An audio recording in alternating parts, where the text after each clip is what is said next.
So Aquarius, your week commencing the 12th of May forecast begins with Mercury, the planet of communication, the intermediary, moving into the part of your situation to do with home and family. The ironic thing about Mercury in the fourth house is that it doesn't necessarily make it easy for us to express our feelings, more that we tend to think about them more.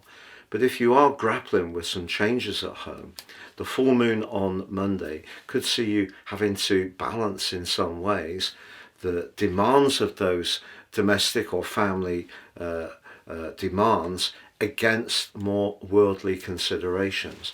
Now, for some Aquarius people, if you have been considering self-employment, being more entrepreneurial, because your traditional planet Saturn from Tuesday moves to the anaretic degree, where it's going to be through to the 25th of this month, a process that will be repeated for the first 10 days of February next year.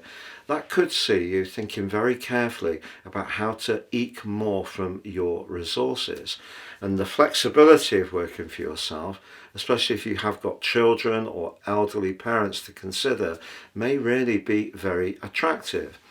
But the other side of the equation is that if you work in an environment which you feel is rather unpredictable, a bit too demanding, your emotional compass doesn't feel as settled with the people you have to collaborate with as much as you would like, that could give you a need for some distance. If you could take some time off, that would be very attractive to you, I feel.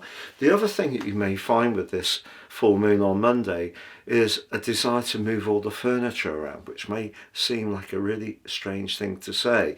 But because Mercury does square up with Pluto in your sign, your desire to in some way impact on your home or immediate environment is going to be very strong. Now, as the week goes on, the link between Venus and Mars is building up, and that's reminding you of your talent as a communicator.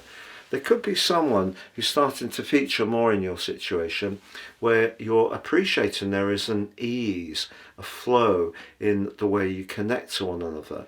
And it may be someone that you feel you don't even have to try very hard to get along with. And that can all build up nicely for the last 10 days of this month, which can be very jolly, sociable and interactive.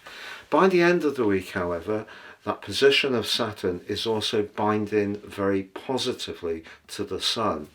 As much as Saturn over the last couple of years may have made earning money or maintaining your income somewhat challenging, it may have also had an impact on how you feel about yourself. But if you've really worked with Saturn, and Saturn can be a beneficial influence, by the end of this week you can see how far you've come. But also because Uranus is very closely in the mix, if there is something you do want to liberate yourself from, it could be a friendship, could be a connection with someone who isn't so nurturing, that more rebellious side of your nature can push back at that other side of your nature, which does appreciate a degree of stability. Please join me at my new website at www.patrickarundell.com. You can enjoy your daily, weekly, monthly and year 2025 love horoscopes. You can also check out my wonderful 3 tarot readings. They really are very, very revealing. Or you can download your free natal chart too.